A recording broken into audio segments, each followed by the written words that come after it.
दोस्तों स्वागत है आपका विंग्स एक उड़ान पे। मेरा नाम है पंकिल कपूर। फिजिक्स का आज हम लास्ट चैप्टर जो है उसे शुरू करने वाले हैं, जिसका नाम है इलेक्ट्रिसिटी। इसी के साथ हमारा जेकेएसएसबी पंचायत अकाउंट असिस्टेंट का जो सिलेबस है फिजिक्स का वो कंप्लीट हो जाएगा। हाँ, एक चैप्टर छोटा सा और भी है जो कि है इन्वेंशंस एंड देयर इन्वेंटर्स, जो कि सिर्फ हमने ये पढ़ना है कि कौन कौन सी इन्वेंशंस हुई है डिवाइसेस की और उनके इन्वेंटर्स कौन है। तो वो एक वीडियो में कंप्लीट हो जाएगा हमारा, फिर फिजिक्स का सिलेबस पूरा कंप्लीट होने वाला है। तो पूरी वीडियोस जो है फिजिक्स की शुरुआत होते हुए फर्स्ट लेक्चर से आई थिंक अब 20 लेक्चर्स हो जाएंगे। हमारे प्लेलिस्ट में है, आप वहाँ जाके वो वीडियोस को ज़रूर देख सकते हैं। जो हाल ही में हमारे साथ सब्सक्राइबर्स जुड़े हैं मैं उनको बता दूं, फिजिक्स की टोटल 20 वीडियोस है, आप वो देखिए। और आपका कोई भी कॉम्पिटिटिव एग्जामिनेशन जहाँ साइंस सेक्शन में फिजिक्स है या पूरा साइंस है, तो फिजिक्स आपका वहाँ पे पूरा कंप्लीट हो जाएगा। वापस से आपको पढ़ने की ज़रूरत नहीं है। इलेक्ट्रिसिटी में हमने क्या क्या पढ़ना है, हमने देखना है कि फ्रिक्शनल इलेक्ट्रिसिटी क्या होता है, then we will switch on to current क्या है, फिर electric bulb, electric fuse, resistance, इन सब चीज़ों के बारे में हम पढ़ेंगे। वीडियो को शुरू करने से पहले मैं ये भी बता दूं, हमारे डिफरेंट सोशल मीडिया प्लेटफॉर्म के जो लिंक्स हैं वो प्रोवाइडेड है नीचे डिस्क्रिप्शन बॉक्स में। अब डिस्क्रिप्शन बॉक्स कुछ स्टूडेंट्स को नहीं पता, देखो जब आप नीचे कमेंट सेक्शन में कमेंट्स को रीड करते हो ना, हम भी करते हैं, तो उसी सेक्शन से ऊपर आके अगर देखो हल्का सा क्लिक करना, जहां पे आपको व्यूज दिखते हैं, उसी व्यूज को जब आप क्लिक करोगे नीचे डिस्क्रिप्शन बॉक्स ओपन होगा, वहां पर ये लिंक्स प्रोवाइडेड है। प्लस ये जो टाइटल है वीडियो का, इस टाइटल के ऊपर अगर आप देखोगे #विंग्स ब्लूपर्स लिखा होगा, इसे क्लिक करोगे देन आप हमारे जो दूसरा चैनल है विंग्स ब्लूपर्स एंड व्लॉग्स, वहां पर पहुंच जाओगे और उससे भी आप सब्सक्राइब कर सकते हैं। ठीक, लीजिए screenshot, then we will start.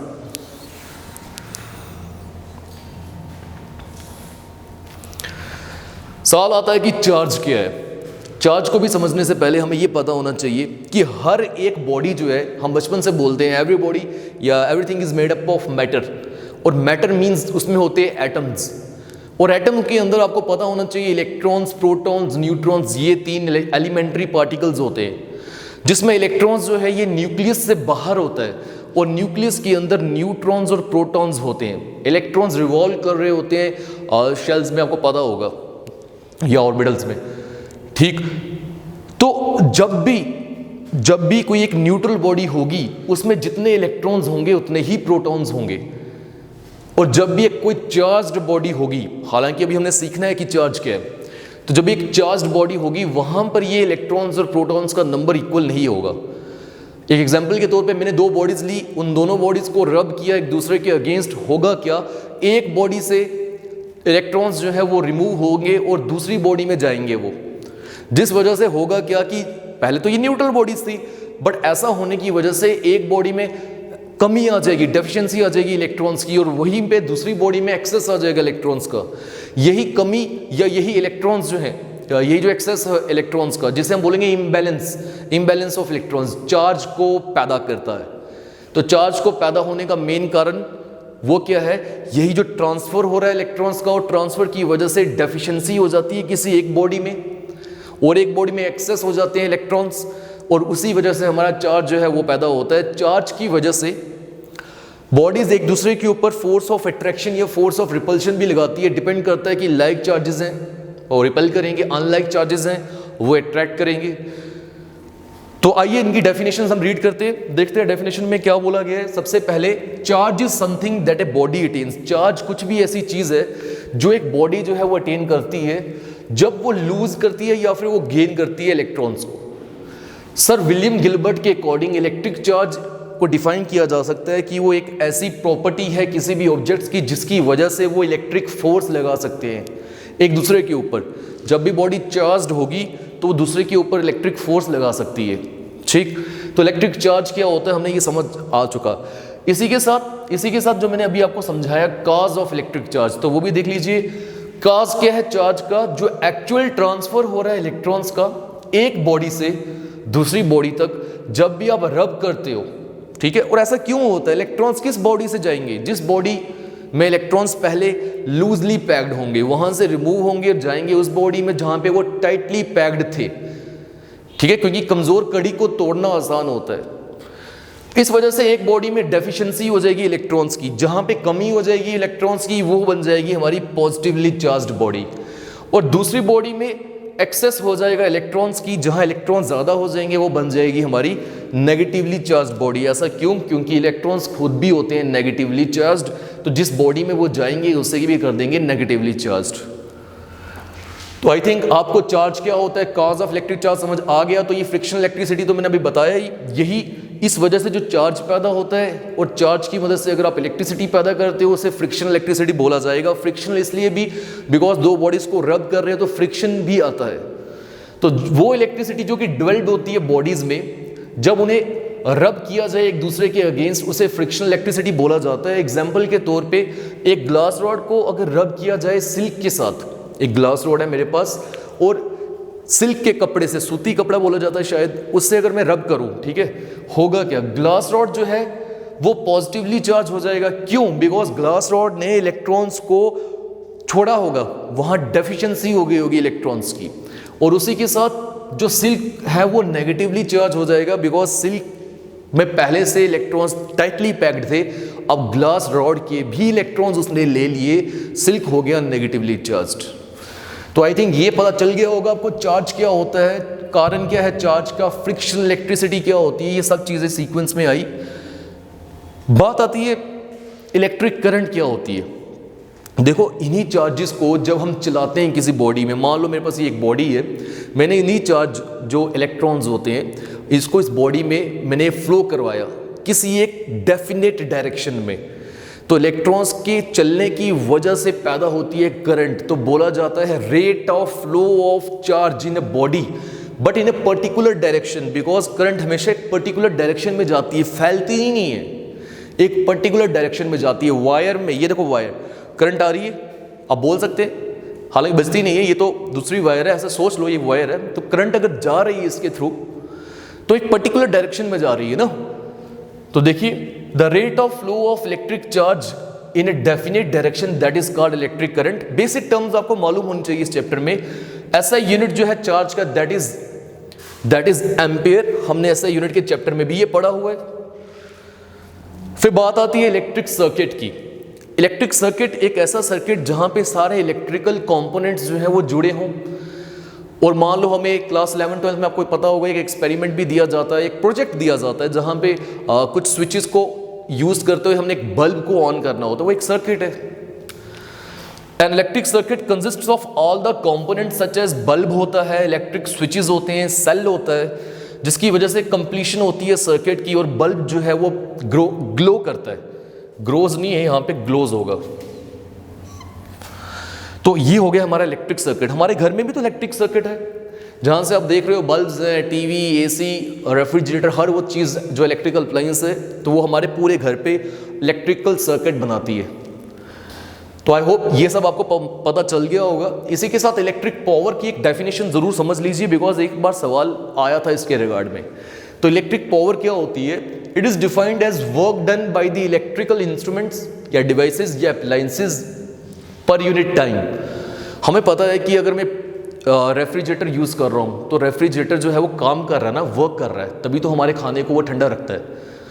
तो वर्क कर रहा है, कितने समय पे क्या वर्क कर रहा है, वर्क अपॉन टाइम ही तो पावर होता है। मैंने सिखाया था पहले भी, तो यहाँ पर भी वो क्या हो गया, इलेक्ट्रिकल पावर। फॉर्मूला वही, वर्क अपॉन टाइम, ऐसा यूनिट इसका वॉट्स है, और 1 किलोवाट और kWh मीन्स किलोवाट और, वो होता है 3.6 × 10⁻⁶ जूल्स। इसे भी हमें पता होना चाहिए, हमें मालूम होना चाहिए, ठीक है। ये छोटा सा एक इलेक्ट्रिक पावर था जो आपको माइंड में रहना चाहिए। बात आती है रेजिस्टेंस की। रेजिस्टेंस क्या होती है? इंग्लिश में भी वर्ड यूज किया जाता है रेजिस्टेंस, रुकावट, opposition, opposition to the flow of charge carriers, opposition to the flow of current. इस बॉडी में जब करंट चलने की कोशिश कर रही है तो अगर करंट को रुकावट आती है, उस रुकावट को ऑपोजिशन बोला जाता है, जिसे हम रेजिस्टेंस बोलते हैं। क्यों होता है? क्योंकि जब इलेक्ट्रॉन्स ट्रेवल करने की कोशिश कर रहे हैं, रास्ते में बड़े बड़े पॉजिटिव आयंस होते हैं, हैवी आयंस, इमोबाइल आयंस, जो मूव नहीं कर सकते, वो उन इलेक्ट्रॉन्स को रोकते हैं, टक्कर बचती है ना, और उस वजह से हमारा रेजिस्टेंस पैदा होता है। The opposition offered by the conductor to the flow of electric current. एक करंट को जो ऑपोजिशन मिलती है उसी ऑपोजिशन को हम रेजिस्टेंस बोलते हैं। कारण क्या है रेजिस्टेंस का, मैंने बताया रेजिस्टेंस बेसिकली कोलिजन्स की वजह से होती है। किनकी कोलिजन्स, किनकी टक्कर, ये जो फ्री आयंस, फ्री इलेक्ट्रॉन्स जा रहे होते हैं, पॉजिटिव आयंस बीच में पड़े होते हैं, उनके साथ टक्कर होती है। इसके अंदर हो रहा है, दिखता नहीं है हमें। और ऐसा यूनिट क्या है रेजिस्टेंस का, दैट इज ओम। ओम का OHM लिखते हैं और उसका सिंबल सामने आपने देखा ही है। तो आई होप रेजिस्टेंस क्या होता है आपको मालूम हो गया हो, रुकावट करंट को। और 9th और 10th में ये सब चीजें आपने पढ़ी हैं पहले भी। बात आती है heating effect of electric current. हमें पता है कि जब हम अपना मोबाइल भी चार्ज करते हैं तो एक टाइम के बाद at some point of time हमारा जो चार्जर है वो गर्म हो जाता है, हमारा जो मोबाइल है वो गर्म हो जाता है, वायर गर्म हो जाती है। ऐसा क्यों? क्योंकि जब करंट चल रही है बार बार वायर में, मैंने बताया इलेक्ट्रॉन्स होंगे, आयंस होंगे, उनकी कोलिजन्स होती है। और कोलिजन्स की वजह से जब भी दो चीज़ों की टक्कर होती है हीट पैदा होती है। दो गाड़ियों की टक्कर होती है, कभी तो आग भी निकलती है। हमेशा मैं दो बॉडीज़ को रब कर रहा हूँ, ठीक है, तो हीट पैदा हो रही है। तो वहाँ पर भी वायर में इलेक्ट्रॉन्स और आयंस का जब कोलिजन होता है हीट पैदा होती है। तो वही हो गया हीटिंग इफेक्ट ऑफ करंट। और जूल्स ने अपना एक लॉ भी दिया था हीटिंग इफेक्ट ऑफ करंट में, production of heat in electric devices. Electric devices में हीट का पैदा होना क्योंकि करंट चल रही है उसमें, उसी को कहा जाता है हीटिंग इफेक्ट ऑफ करंट। अब कहीं कहीं पे हम हीटिंग इफेक्ट ऑफ करंट का इस्तेमाल भी करते हैं, जैसे कि हीटर, हमारे किचन में हीटर यूज़ होता है। हालांकि गवर्नमेंट ने बोला है कि नहीं यूज़ करना चाहिए, बट अब आप कर सकते हैं क्योंकि मीटर्स लगे हुए हैं तो आपका बिल ज़्यादा आएगा, वो हमें ही पे करना है खुद से। तो हीटर में क्या है, जो कॉइल है, कॉइल जो है हीटिंग इफेक्ट प्रोड्यूस कर रही है, हम अपना खाना पकाते हैं उसके ऊपर, तो कहीं कहीं इसका इस्तेमाल होता है, कहीं कहीं नुकसान भी है। नुकसान जैसे हमारा कभी कभी इतनी हीटिंग हो जाती है, मोबाइल जो है वो आपने देखा होगा बर्स्ट हो जाते हैं, और Xiaomi के तो बहुत जल्दी होते हैं। इसी के साथ आगे आता है इलेक्ट्रिक बल्ब। इलेक्ट्रिक बल्ब कोई टॉपिक नहीं है, बट मैंने आपको ये सेपरेटली इसलिए लिखाया है, समझाना है, बिकॉज इस पे एक सवाल आता है कि बल्ब के अंदर कौन सी मटेरियल की वायर होती है। तो हम समझते हैं बल्ब क्या है। बल्ब एक ऐसी डिवाइस है जो कन्वर्ट करती है इलेक्ट्रिकल एनर्जी को, क्योंकि हम पीछे से तो इलेक्ट्रिकल एनर्जी दे रहे हैं ना, किसमें, रोशनी में, लाइट में। बट आपने ये देखा ही है जब बल्ब के पास आते हो तो गर्मी भी मिलती है, इट मींस हीट भी आती होगी, ठीक है। Electric bulb contains a tiny wire, उसके अंदर एक छोटी सी वायर होती है, वो टूट जाए तो बल्ब फ्यूज हो जाता है ग्लास कवर के अंदर, जिसे हम कहते हैं फिलामेंट। और वो फिलामेंट बनी होती है किसकी, टंगस्टन की। ये एक ऑब्जेक्टिव है, बहुत बार पूछा गया है एसएससी में, JKSSB में, RRB में, बहुत बार। Then comes electric fuse. अब हमने अपने सर्किट में, इलेक्ट्रिकल सर्किट में फ्यूज क्यों लगा दें, ताकि जब बहुत स्ट्रॉन्ग बिजली आए, जो हम बोलते हैं इलेक्ट्रिसिटी आए, या हाई वोल्टेज वाली इलेक्ट्रिसिटी आए, तो उससे हमारे इलेक्ट्रिकल अप्लायंसेस के खराब होने का खतरा होता है। इसलिए हमने क्या किया होता है, एक इलेक्ट्रिक फ्यूज़ लगाया होता है। होता क्या है, जब हाई वोल्टेज करंट आएगी तो फ्यूज़ की वायर टूट जाएगी, कनेक्शन टूट जाएगा हमारे इलेक्ट्रिकल सर्किट में, वहाँ तक करंट पहुँच नहीं पाएगी जो हमारे महंगे महंगे इलेक्ट्रिकल अप्लायंसेस हैं, जिस वजह से हमारे वो अप्लायंसेस बच जाएंगे। हाँ, फ्यूज़ उड़ जाएगा, बट वो 10-20 रुपीज़ का आता है, वो हम सहन कर सकते हैं। वो लगाया ही हमने इसलिए है ताकि महंगी चीज़ें जो हैं उनको हम बचा पाएँ। और कुछ इस तरह से होता है फ्यूज़, आपने ज़रूर देखा ही होगा। कुछ यहाँ पे वायर होती है, देखा ना, और ये वायर जो है ब्रेक होती है। इस वायर का मेल्टिंग पॉइंट जो है, देखिए मेल्टिंग पॉइंट को बहुत लो रखा होता है ताकि ये पिघल या टूट जाए। Works on heating effect of current, prevents from electric fire. Electric fire से, शॉर्ट सर्किटिंग से हमें बचाती है। और damage to the electrical appliances, खतरा जो है अप्लायंसेस को उससे बचाती है। इसमें एक शॉर्ट लेंथ की छोटी सी थिन वायर, पतली सी वायर लगी होती है, प्लेस वायर, और वो कॉपर की होती है जिसका लो मेल्टिंग पॉइंट है। और बोला गया है कि उसकी रेजिस्टेंस बहुत ज़्यादा, इतनी ज़्यादा रेजिस्टेंस है कि वो करंट को आगे जाने ही नहीं देगा। तो गाइज ये कुछ टॉपिक्स थे इलेक्ट्रिसिटी के जो हमें पता होने चाहिए। इसी के साथ जो नेक्स्ट हमारी वीडियो आएगी उसमें हमने इंस्ट्रूमेंट्स टू मेजर या मेजरिंग इंस्ट्रूमेंट्स जो है वो पढ़ने हैं, जिसमें गैल्वेनोमीटर, एमीटर, वोल्टमीटर, ये 3 पढ़ना है। और 1-2 टॉपिक्स और है। नेक्स्ट वीडियो में हमारा इलेक्ट्रिसिटी चैप्टर जो है वो कंप्लीट हो जाएगा, और शायद उसी के साथ में आपको इन्वेंशंस एंड देयर नेम्स जो है वो भी बता दूं। तो आई होप आपको ये लेक्चर बढ़िया लगा होगा। मिलते हैं नेक्स्ट लेक्चर में, तब तक के लिए टिल देन गुड बाय।